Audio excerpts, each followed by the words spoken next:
시청자 여러분 안녕하십니까? 출발 성공 투자 박민영입니다. 안녕하세요. 김수정입니다. 이번 주 내내 파월 쇼크의 여진으로 인해서 빠지던 뉴욕 증시가 어제는 장 막판에 매수세가 몰리면서 혼조로 마감을 지었습니다. 하지만 아무래도 이 대중 수출 규제를 발표한 엔비디아와 AMD, 이 반도체 쪽에서 굉장한 급락이 나오면서 나스닥 지수의 반등을 이끌지는 못했는데요. 그런데 어제 국내 증시도 그동안 나름 견조한 모습을 보여주다가 어제는 좀 티 맞추기가 아닌가라는 생각이 들 정도로 빠지긴 했습니다. 오늘 한 주의 마지막 거래일인데 어떻게 전략 세워보면 좋을지 이야기 나눠보겠습니다. 괜히 잘 버티다가 매를 또 몰아서 맞은 듯한 어제였거든요. 다만 오늘 새벽 마감했던 뉴욕장은 말씀 주신 대로 혼조였기 때문에 어제가 좀 낙폭이 과대했다라는 인식이 커질 수 있을지 국내장 어떻게 버틸지 궁금해집니다. 오늘은 시장 이야기에 초점을 맞췄습니다. 지금부터 달려가 보시죠. 자, 일단 어제 우리 장 비롯해서 아시아장은 9월의 시작 자체가 자신이 없다라는 게 느껴졌습니다. 코스피는 2% 이상 코스닥과 함께 밀려났고요. 일본, 대만, 홍콩, 상해 종합지수까지 모두 하락이었죠. 중국 본토 증시도 거래 대금이 5월 이후 가장 낮은 수치, 정말 자신이 많이 떨어진 듯한 흐름이었습니다. 우리 장은 잘 버틴 죄로 좀 더 빠진 어제였죠. 자, 정말 이런 거 하기 싫은데요. 9월 1일 악재들이 어떻게 쏟아졌었는지 악재 일기로 좀 정리를 해보겠습니다. 이야기는 엔비디아에서부터 시작을 해봐야겠죠. 어제 우리 장 개장 이전부터 엔비디아가 시간외에서 7% 가까운 하락을 기록했기 때문에 부담이었습니다. 미국이 엔비디아 AI 칩 중국 수출 규제를 내렸기 때문이죠. 데이터 센터 혹은 AI를 위해서 들어가는 반도체에 대해서 중국 판매 금지를 내렸습니다. A백과 H백 제품이었는데요. 이게 미중 갈등 시기에는 항상 우리가 달러 강세 그리고 수출의 의존도가 높은 국가이기 때문에 부담을 받을 수밖에 없었고요. 반도체 쪽 업황 우려까지 있었죠. 이 엔비디아 수출 규제 이슈가 어떻게 진행되는가가 우리에게는 상당히 중요한 문제다라는 겁니다. 일단 엔비디아 측에서는 매출 타격 4억 달러 정도 전망한다. 근데 이거 그래 버틸 수 있어. 그치만 데이터 센터 사업의 10% 정도면 감내하겠는데 이 사업 자체가 성장 모멘텀이 꺾일 수 있다라며 볼멘 소리를 냈습니다. 그를 들은 미국 입장에서는 그래? 그러면 조금 양보해 줄게 라고 했습니다.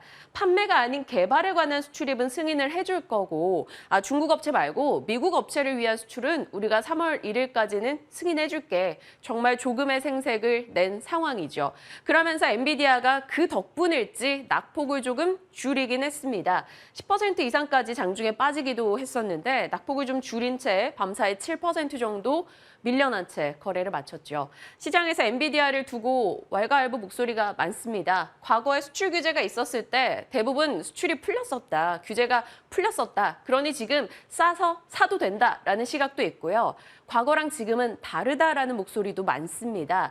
왜냐하면 미국은 어떻게든 반도체 부분에서 중국을 눌러보고자 칩4 등의 움직임까지 하고 있는데 이게 과거랑 동일하게 진행되겠어? 이런 분위기가 형성되고 있는 거죠. 그러면서 엔비디아 싸다고 덜컥 사지 마라라는 월가의 목소리가 나옵니다. 번스타인에서는 목표가를 많이 낮춰 잡는 움직임도 확인이 됐고요. 이게 어제 우리 장의 첫 번째 악재였다라고 볼 수 있습니다. 밤사이 업데이트된 내용도 같이 전해드린 거고요. 두 번째는 결국엔 이겁니다. 8월 무역 적자, 66년 만에 무역 적자 규모가 최대치라고 하네요. 수출은 6.6% 증가했는데 수입이 28.2% 늘었습니다. 그러다 보니까 5개월 연속해서 무역 적자를 기록하고 있고 그 규모가 나날이 커집니다. 이렇게 5개월 연속해서 적자를 기록한 거는 글로벌 금융위기 때 정도였다라고 하네요. 그리고 우리의 자랑 반도체가 26개월 만에 역성장했다라는 것도 부담이죠. 무역 적자가 두 번째 악재였다면 무역 적자로 인해서 환율이 올라갑니다. 경기 침체 우려가 더해지다 보니 원달러 환율이 상승했고요. 어제 17원 이상이나 하루 만에 폭등을 보였죠. 이게 내 종목의 차트면 얼마나 좋을까요? 2년 동안 원달러 환율의 흐름입니다. 금융위기 후 최고 수준까지 환율이 올라와 있다는 점 우리 장에 부담이 될 수밖에 없죠. 세 번째 악재였습니다. 네 번째로 가볼까요? 어제 오후 2시 20분경에 낙폭이 좀 더 커지는 일이 있었는데 그거 잠시 후에 말씀을 드릴 거고요. 중국의 코로나 봉쇄 악몽이 다시 한번 짙어졌습니다. 인구 2,100만 명의 청도를 봉쇄했다라는 소식이 들려왔죠. 기존에 대도시 봉쇄할 때마다 성장률 떨어졌었기 때문에 올해 중국이 성장률 목표 달성 어렵겠구나라는 생각이 들었고요. 중국이 내놓은 차이신 제조업 PMI도 기준선 50을 또 하회했습니다. 최근에 중국이 기준금리 인하하고 채권 발행 적극적으로 하고 인프라 투자한다라고 하며 부양책 쏟아냈지 않습니까? 근데 그게 효과가 없었다라는 게 돼버린 거라서 상당히 걱정스러워지는 순간인 거죠. 중국 경제 우려 네 번째 악재였고요. 다섯 번째는 이겁니다. 중국과 대만의 사이가 더 나빠질 수 있다라는 우려감인 거죠. 그동안 중국이 8월에만 대만에 무인기를 한 23번 정도 보냈다라고 하네요. 그런데 대만 측에서는 중국이 무력 도발을 하는 계기가 될까 싶어서 굉장히 소극적인 대응을 했대요. 이 드론을 보면 뭐 돌을 던지는 정도 수준이었는데 이걸 놓고 미온적인 대처다라며 비판의 압력이 거셌다라고 합니다. 그러니까 대만 측에서 이번에 실탄을 쏜 거죠. 그래서 처음으로 무인기를 격추시켰다. 대만이 달라졌다. 강경 대응이 나온다. 사이가 더 나빠질 수 있다라는 우려감으로 번졌습니다. 이게 바로 어제 우리 오후장 낙폭을 더 키우게 했던 요인이었고요. 여섯 번째는 수급에서 찾아보고자 합니다. 어제 수급을 보시면 보통 최근에 우리 장이 버틸 수 있었던 건 외국인이 장 막판에 그래도 우호적인 수급을 조금 보여줬었기 때문인데요. 어제는 그렇지 못했다라는 겁니다. 장중에 선물 쪽에서 외국인이 10,000계약 이상의 매도 물량이 나왔습니다. 6월 7일에 그런 흐름이 있었는데요. 그 이후에 한 20거래일 동안 현물 쪽에서 18거래일 정도를 계속 매도로 대응하며 부담스러웠다라는 거죠. 그래서 이번에도 그렇게 될 수 있지 않을까 살짝 걱정스럽다라는 거고요. 환율이 올라가면 외국인은 통상적으로 선물 매도 자극받게 되고 금융투자는 현물 매도로 이어집니다. 수급 불안을 안고 가야 된다라는 게 우리 장의 어제 또 하나의 악재성이었다라는 거죠.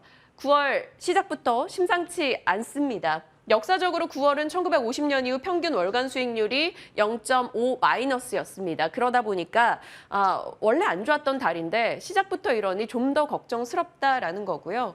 8월 18일에 이 S&P 500과 200일 이동평균선 이야기를 전해드렸던 바가 있었는데요. 이 200일 이동평균선이 뭐 강세장이냐 약세장이냐를 기준을 해주기 때문이다라고 중요하다라고 말씀을 드렸었죠. 그때 당시에 서머랠리가 한참 올라오면서 이거 깨고 올라가느냐 아니냐 이걸 되게 사람들이 보고 있었단 말이죠. 그런데 결국엔 올라가지 못하고 다시 맞고 떨어지는 흐름이 나타났습니다. 어느덧 S&P 500이 200일선을 이탈한 지 100일이 넘어가고 있기 때문에 시장은 조금 약세장으로 완연하게 들어왔다라는 평가가 나오고 있습니다. 걱정스러운 대목인 거죠. 자, 뉴욕장이 어땠을까요? 이제 뉴욕장 시작합니다. 3대 지수 사실 새벽 3시에 출근을 했을 때 와, 오늘 큰일 났다. 어떡하냐 이런 고민을 했거든요. 근데 보시다시피 낙폭을 많이 줄였습니다. 그리고 S&P 500과 다우는 상승으로 고개를 돌렸죠. 나스닥은 기술성장 반도체 쪽의 타격으로 인해서 5거래일 연속해서 일단 하락이었으나 그래도 많이 괜찮아졌습니다. 이렇게 막판 스퍼트를 낼 수 있었던 이유가 무엇일까 고민하고 찾아봤더니요. 신규 실업수당 청구 건수를 봤을 때 고용이 견조했다라는 거고요. 제조업 지표 발표된 걸 봤을 때 예상보다 괜찮았습니다. 제조업 지표도 괜찮았다. 그러면서 최근에 시장 분위기가 배드 이즈 굿이 아니라 굿 이즈 굿으로 바뀌고 있다 말씀드렸었죠. 지표가 나쁘면 긴축이 후퇴해서 올랐던 시스템이 아니라 어차피 파월 의장 연설 이후에 보니까 지표가 좋건 나쁘건 금리를 올리겠구나. 그러면 차라리 지표가 좋은 게 좋은 거다. 이런 분위기가 형성이 된 거고요. 굿이즈굿 팀으로 인해서 막판 스퍼트를 낼 수 있었습니다.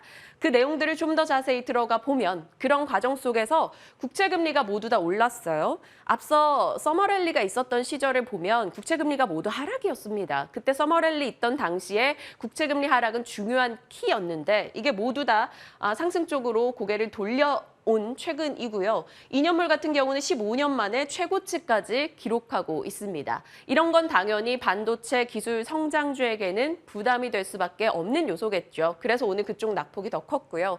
달러 강세도 계속됩니다. 유로화가 페리티 또 붕괴시켰고요. 파운드화도 달러 대비 14% 오래 떨어져 있는 상황. 엔화는 달러 대비 24년의 최저치 기록합니다. 다 모두 달러를 밀어 올릴 만한 내용밖에 없다라는 거고요. 결국 미국 달러 인덱스가 109.991까지 올라갔습니다. 20년 내 최고치, 곧 110을 넘겠구나라는 생각이 딱 들죠. 그러면 우리 장에는 역시나 원달러 환율 상승의 부담으로 연결될 수밖에 없습니다. 달러는 언제나 위기에 강했더라고요. 오일 쇼크가 있었을 때, 아시아 외환위기가 있었을 때, 글로벌 금융위기, 유럽 재정위기, 지금 복합적인 다중위기 이 시기도 언제나 달러는 강하게 진행이 되고 있습니다. 이것은 우리에겐 부담이겠지만 그나마 달러가 강한 거지 원화가 약한 건 아니다라는 걸로 외국인 수급을 붙잡아 놓고는 있습니다. 다음 이슈 가보면 이건 좀 걱정스러운 부분이에요. 그동안 잘 버텨왔었던 미국의 12개월 포워드 EPS가 처음으로 하락 전환했다라는 소식이 들려왔습니다. 이게 보통 방향이 한번 꺾이면 다시 되돌리는 데까지 시간이 오래 걸린다라고 하는데요. IT와 커뮤니케이션, 경기 소비재 하향폭이 확대되면서 이익에 대한 모멘텀까지 꺾이고 있다. 미국 경제에 대한 걱정이 드러나고 있는 거죠. 경계감을 조금 키워야 되는 요소입니다. 여러 가지가 부담스럽다라고 느껴지는 지금인데 그래도 각 섹터별 좀 면밀하게 봐야겠죠. 반도체 쪽 여전히 좋지 못합니다. 엔비디아부터 해서 줄줄이 빠진 상황이고요. 마이크론이 그나마 오늘 빨간불을 킨 거는 신규 공장 투자한다 이런 소식이 있었어요. 하지만 휴렛패커드에 대한 목표가 공격적인 하향이라던가 시게이트가 어제 일단 데이터 산업 성장이 좀 둔화될 거다라고 이야기한 점도 분명 아직까지 부담으로 작용됩니다. 필라델피아 반도체 지수 또 빠졌습니다. 요즘 계속 밀렸다라는 소식밖에 못 전하고 있는데요. 반도체는 필라델피아 반도체 지수 추이로만 놓고 보면 14년 내 최대 하락을 기록하고 있는 요즘입니다. 당연히 국내 반도체에는 좋지 못한 내용이 되겠죠. 반도체 부담 그리고 유가 하락도 이어지죠. 중국에서 또 봉쇄 들어가니까 수요 감소, 우려감 속에 유가가 또 내렸습니다. 3일째 빠지면서 에너지주 모두 하락이고요. 우리장 정유 좀 관련한 섹터들 함께 체크하시길 바랍니다. 좋았던 쪽이 어딘가 하고 들여다봤더니요.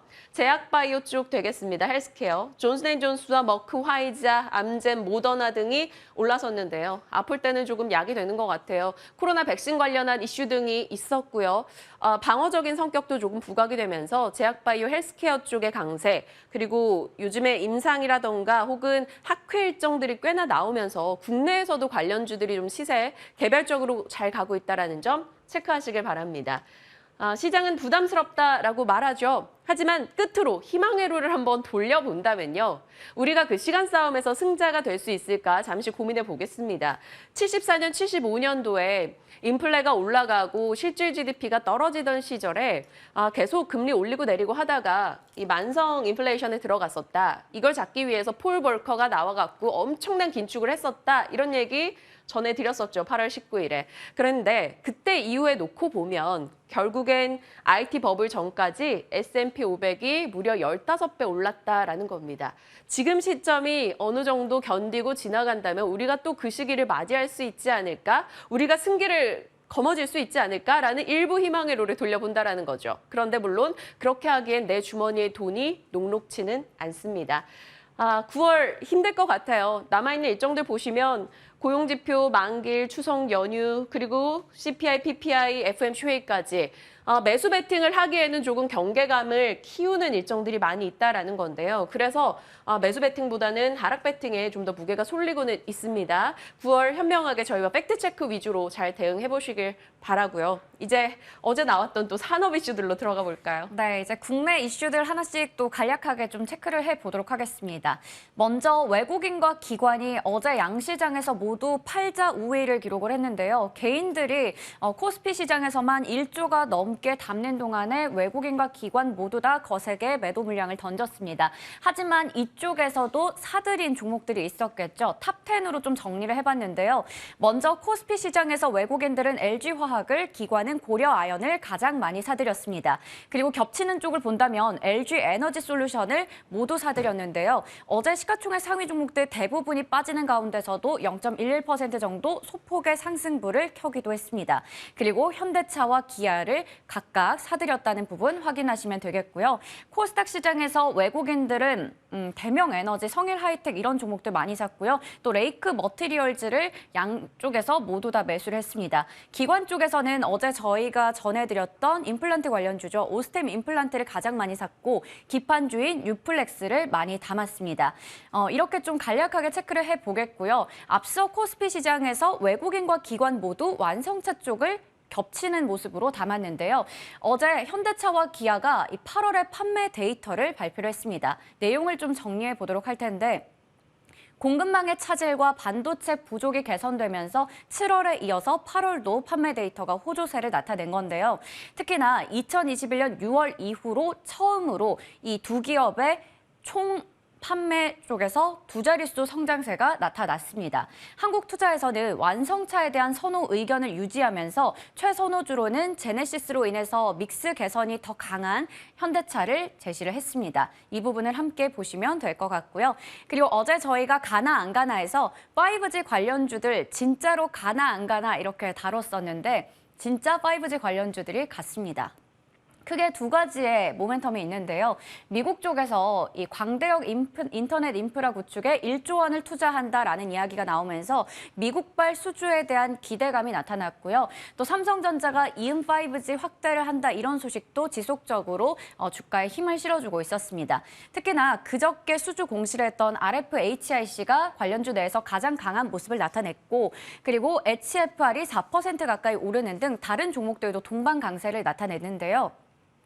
HFR 같은 경우에는 어제 제가 진행을 했던 좋은 정보의 황금 맥점에서 나종식 어드바이저가 오래전에도 추천을 해서 높은 수익률을 냈던 종목이기도 했고요. 그리고 어제 개장 전 성공 전략에서도 5G 관련주 내에서 굳이 꼽자면 탑픽으로 HFR을 꼽겠다라고 얘기를 해주시기도 했습니다. 이 부분도 확인해 보시길 바라겠습니다.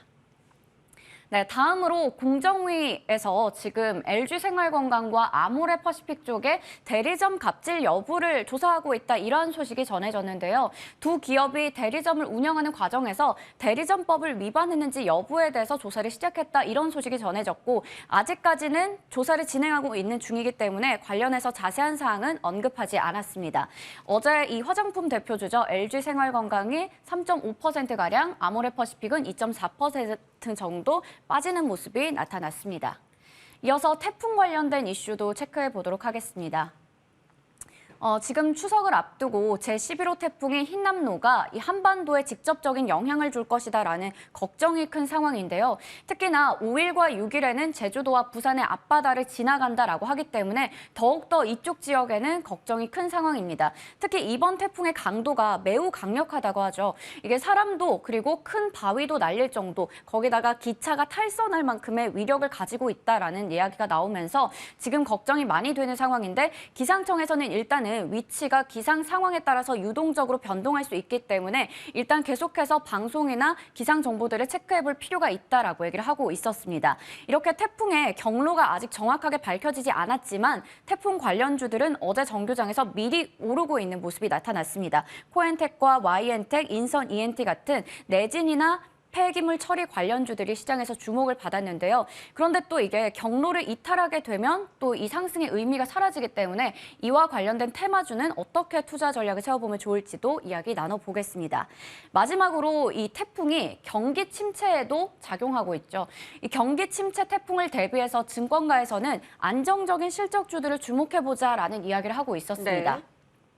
이 한 달 동안 영업이익 추정치가 상향된 이 평균보다 3개월간의 실적 추정치 평균 이렇게 비교를 좀 해봤을 때 네. 지금 3분기의 실적 추정치가 빠르게 늘어나고 있는 쪽을 이렇게 제시를 했는데요. 하나투자증권에서 이야기를 했죠. 하나기술과 한솔재지, SK바이오사이언스, 기아, 하나솔루션 등을 제시를 했고요. 그리고 빠르게 지금 추정치가 하향하고 있는 쪽에서는 위메이드, 풍산, 위지윅 스튜디오를 제시했는데 하나기술은 또 돌파 매매에서 유망주로 제시를 했었던 있었던 종목이기도 하고요. 한솔재지 같은 경우에는 최근에 펄프값의 사상 최고치 그리고 SK바이오사이언스는 코로나19 백신 관련주의 식약처 인증을 획득했다는 부분 등등의 모멘텀을 가지고 있고 위메이드 같은 경우에는 지금 영업이익이 반토막 수준으로 떨어졌다는 부분에서 좀 주목할 필요가 있어 보입니다. 네, 뭐 이 중에서 기회를 찾아볼 수 있을지까지 얘기를 좀 해간다면 좋을 텐데요. 오늘도 시간이 20분에 도달하고 있어서 최대한 빨리 달려보겠습니다. 오늘 어제 국내장보다는 우리 장 낮길 바라면서 전략 저희와 챙겨보시죠.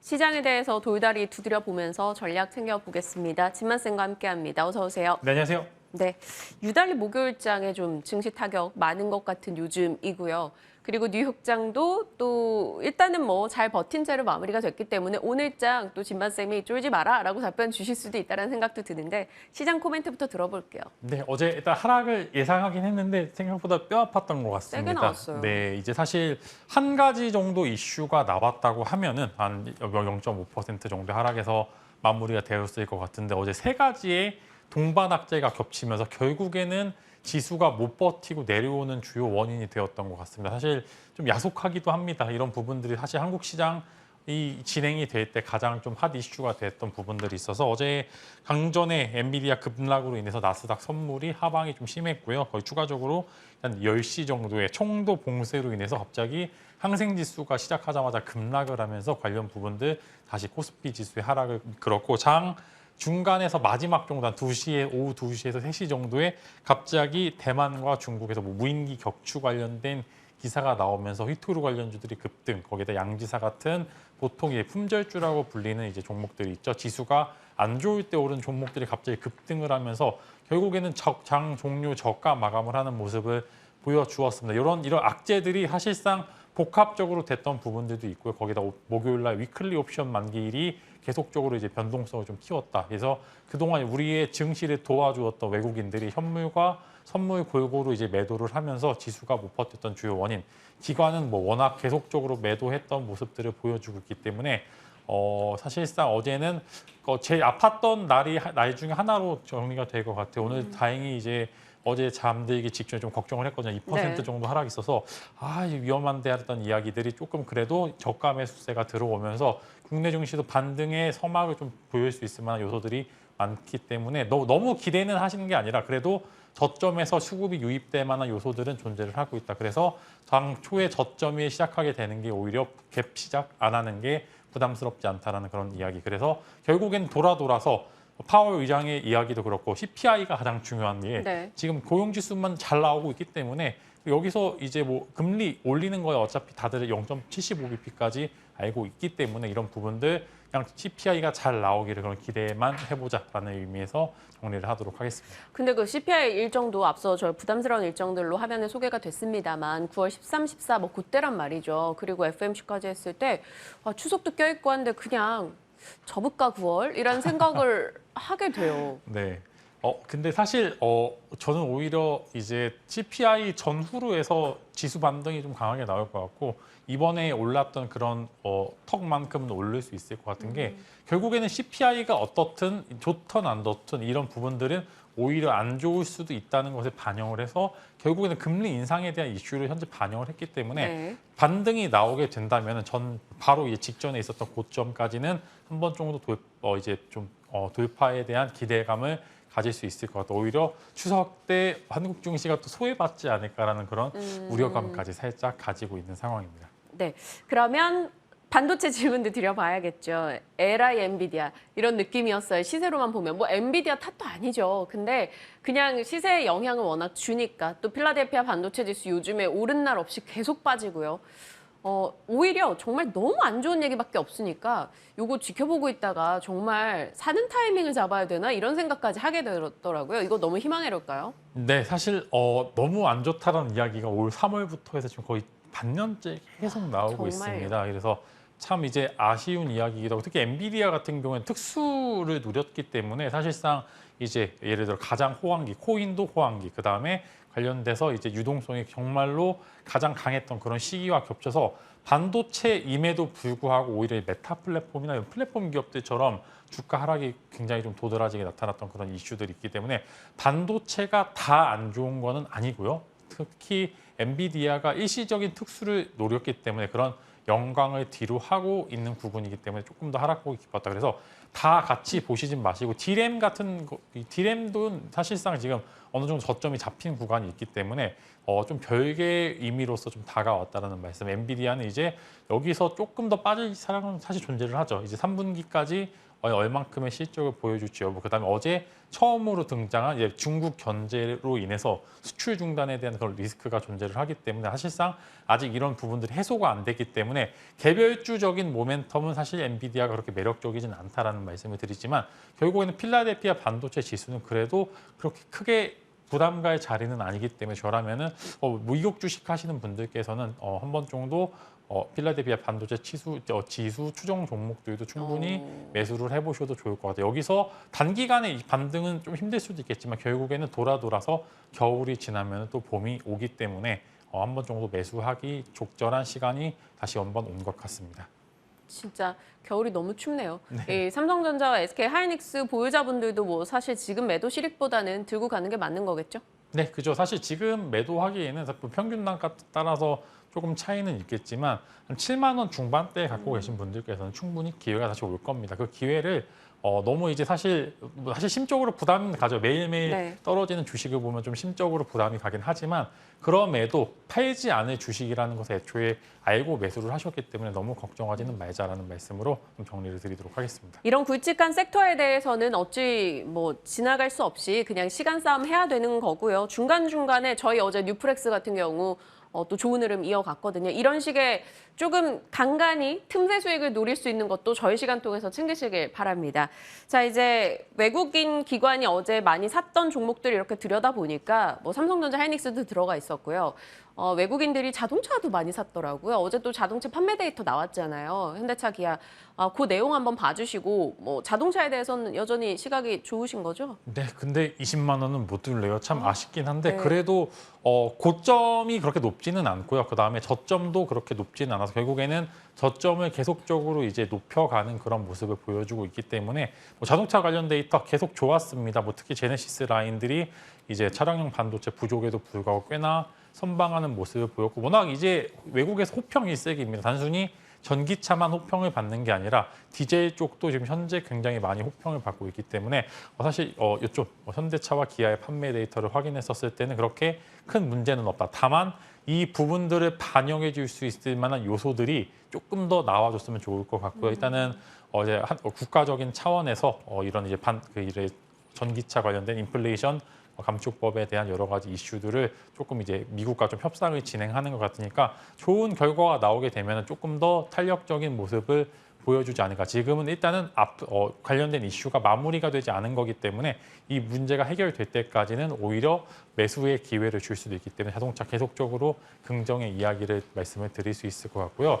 그다음에 이제 외국인 기관 순매수 상위를 보시면은 조금 안타깝지만 대형주 시가총액 이제 뭐 예를 들어 코스피 상위 100 종목도 혹은 코스닥 상위 50 종목 같은 경우에는 조금 지수에 대한 어려움이 있기 때문에 수급이 지속적으로 좋아질 수가 없습니다. 이제 중간에 예를 들어 한 3일 정도 외국인 순매수 나오면서 이제 지수가 지수를 바탕으로 해서 올랐다가 또 금방 매도로 전환을 하는 즉 짧은 시기에서 저점 매수만 잘 한다면 좋은 수익은 나지만 그 이상의 수익을 기대하기에는 현재 어려운 구간이 많습니다. 그러나 최근에 이제 굉장히 핫한 종목들이 많죠. 아까 설명해 주셨던 뭐 레이크 머터리얼즈라든지 뉴프렉스 같은 종목들은 생각보다 순매수세가 이어지면서 오히려 현재 구간에서는 좋은 스몰캡 종목들을 잡은 게 더 편안할 수도 있겠구나라는 그런 이야기. 즉 지속적인 수급을 보여주기에는 조금 대형주 위주는 좀 힘들다. 그러나 중형주 정도의 새로이 지금 시장에서 수급을 받는 기업들은 생각보다 좋은 수급을 보여주고 있다라는 그런 말씀을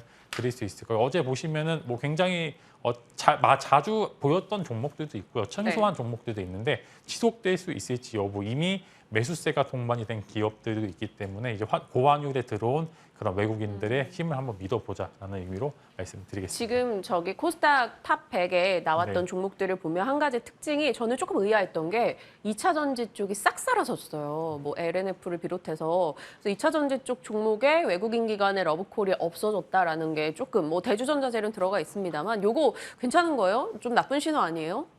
오히려 수급이 공백이 있기 때문에 또 수급이 들어온다면 또 수급 공백에서 더 오를 수가 있을 것 같은 게 저는 2차 전지에 대해서는 언제 잡느냐가 중요하지 이 기업이 좋냐 안 좋냐라는 이야기를 했었을 때는 좋을 거고 앞으로 더 좋을 거다라는 이야기를 드리겠고요. 사실상 언제 사느냐의 차이가 수익률의 차이가 있지 항상 물리셨던 분들도 항상 탈출을 시켜줬던 부분들이 2차 전지 관련주인 것 같아요. 그래서 2차 전지 관련주는 항상 고점에 사시는 분들께서는 그만큼 리스크를 감안을 하고 매수를 하신 거기 때문에 바닥에서 다시 한번 이제 매수를 할 수 네. 있는 그런 기회로 삼으시면 좋을 것 같고 결국에는 추세가 깨지지 않는다고 하면은 그 추세 하단에서 재매수하시는 전략을 쓰시는 게 가장 좋을 것 같습니다. 네. 질문이 너무 많아져요. 계속. 추가 질문이 그죠? 다음 섹터는 5G 가보겠습니다. 5G 어제 수정 앵커가 가나 잡아줬고 그리고 어제 좋은 시세가 났고요. 저희 시간에 뭐 개장 때 김태성 이사님의 종목이나 개장 전 성공 전략 종목이나 뭐 다 올라갔어요. 5G 진만쌤의 시각은 어떠세요? 네. 진만쌤은 돈 있으면 지금 사요? 네, 저는 안 살 것 같습니다. 저는 안 안 살 사요? 것 같지만 특정 종목 하나 정도는 매수를 할 것 같고요. 사실 5G에 대한 기대감은 너무 많이 속았죠. 지금 3년인가 4년 정도 지금 속았는데 일단은 결론적으로는 아직도 인프라 투자에 대해서 보수적인 이야기가 먼저 나오고 있고요. 산업 특성상 우리가 현재 나오고 있는 여러 가지 요소들이 있죠. 뭐 이제 UAM이라든지 관련해서 자율주행차 사실 5G가 있지 않으면 특히 진짜 5G가 있지 않으면은 이런 부분들은 사실상 다 물거품이 되는 구간인데 한국은 유난히 좀 인프라 관련해서 이런 종목들이 오르다 많은 모습을 많이 보여주고 있기 때문에 5G 같은 경우에 뭐 좋긴 합니다. 전체적으로 이 장비주들 같은 경우에는 좋긴 하지만 그 좋은 게 워낙 이전에 거품들이 많이 빠졌기 때문에 바닥에서 올라와서 좋은 건지 이 바닥을 상승으로 전환시키기에는 그만큼 메리트가 부족을 하고요. 그 안에서 여러 가지 종목들, 많은 종목들이 다 아직 실적에 대한 그런 부담감을 쥐고 있기 때문에 오히려 지금 이제 2분기 실적이 마무리된 시간에 제가 말씀드렸죠. 8월, 9월 중순까지는 3분기 실적 비수기다. 오히려 실적이 안 나온 구간에서 실적이 안 좋았던 섹터가 5G이기 때문에 오히려 평가를 받기 좋은 구간이다라는 말씀 드리겠고요. 만약에 제가 앵커님 말씀대로 돈이 조금 있다면 저는 마찬가지로 HFI과 서진 시스템 두 종목을 한번 공략을 해볼 것 같고요. HFI과 서진 시스템은 그래도 돈을 벌고 있는 몇 안 되는 기업 중에 하나. 근데 KMW는 수급이 워낙 좋기 때문에 여기서 전 고점이 돌파가 되지 않을 거라는 그런 기대감을 가질 수 있기 때문에 만약에 저에게 돈이 조금 주어진다면 HFR이나 서진 시스템 같은 종목들을 한번 매수를 해볼 것 같습니다. 네, 좋습니다. 이제 진만스픽으로 가야 될 것 같아요. 시간상. 진만스픽은 오늘 제가 시간이 있었다면 요거까지 추가하고 싶었던 내용을 정말 칼같이 잡아주신 것 같아요. 로봇주. 로봇주 지금 어떤 메리트가 있는 거예요? 네, 로봇이 이제 전반적으로 좋았죠. 이제 그 생각보다 좋았던 상황에서 이제 보스턴 다이내믹스가 이제 공급 계약도 나오고 거기다가 삼성전자 이재용 부회장이 회장으로 이제 좀 이제 직책을 바뀐다라는 그런 이야기가 들리면서 결국에는 M&A 관련된 이슈가 나왔을 때마다 로봇주들이 생각보다 좋았고요. 그 다음에 생각보다 바닥에서 많이 빠지진 않고 있습니다. 그래서 여러 가지 이슈들이 있지만 그 안에서 로봇주들이 생각보다 좋은 시세를 분출할 수도 있다. 다만 두 가지 포인트로 접근이 가능하죠. 고점에서 고점 돌파가 나오는 종목들이 있을 수가 있고 저점에서 저점을 턴하는 그런 종목들이 있을 수도 있고 두 가지 그 안에 코너 속의 코너로 한번 가져와 봤고요. 고점 돌파에 대한 기대감을 가질 수 있는 종목들은 유일 로보틱스와 레인보우 로보틱스 두 가지 종목들이 생각보다 지수가 안 좋았음에도 불구하고 고점에서 잘 버티고 있습니다. 그래서 한번 관련주 유일 로보틱스, 레인보우 로보틱스 관심을 가져보시면 좋을 것 같고요. 저점 매수의 메리트는 인탑스와 SPG입니다. 이제 인탑스 같은 경우에 삼성 로봇인 잼스 관련주로 편입이 되어 있기 때문에 한번 관심을 가져보시면 좋을 것 같고 SPG도 마찬가지로 좋은 시세 분출했다 다시 조금 내려왔기 때문에 한번 재돌파를 기대를 해보자라는 의미에서 가져와서 이제 입맛 따라서 고점 돌파 좋아하시는 분들께서는 고점 루일 로보틱스와 레인보우 로보틱스를 저점 매수를 좋아하시는 분들께서는 인탑스와 SPG를 공략을 해보시면 좋을 것 같습니다. 네, 좋습니다. 입맛 따라 로봇주 선택하실 분들이시라면 그 내용 참고하시길 바랍니다. 참고로 저는 고점 돌파 좋아하는데 진만 쌤은 어떤 쪽 좋아하세요? 저는 반반 하나씩 잡으면 좋을 것 같은데요. 네. 알겠습니다. AS 할 종목들 시간은 없어서 일단 수익률만 화면 통해서 좀 체크해 볼게요. 현대에너지솔루션이 어느덧 100% 이상 수익이 나와 있는 상황이고 롯데관광개발 그리고 피팅 쪽의 성광밴드, 한미글로벌 저희 지속적으로 이야기 나눠왔던 종목들이기도 합니다. 자, 무료 공개 방송 일정도 있으시다고요? 네, 내일 토요일이지만 여러분들의 시간을 조금 뺏도록 하겠습니다. 내일 13시에 공개 방송이 있고요. 이제 전저점에 대한 하락, 그다음에 반등의 시그널. 이제 우리 계좌도 반등을 할 수 있을 만한 전략을 제가 짜드릴 예정이니까 항상 시장에 대한 브리핑은 제가 제일 잘합니다. 그래서 내일 13시에 공개 방송 때 여러분들과 함께 뵙도록 하겠습니다. 이런 자신감 너무 좋네요. 믿고 갈 수 있겠습니다. 자, 많은 공개 방송 참여도 부탁드리고요. 저희 오늘 여기서 인사 나누면서 진만쌤의 뷰대로 시장 어떻게 또 잘 버텨줬으면 좋겠습니다. 진만쌤 고맙습니다.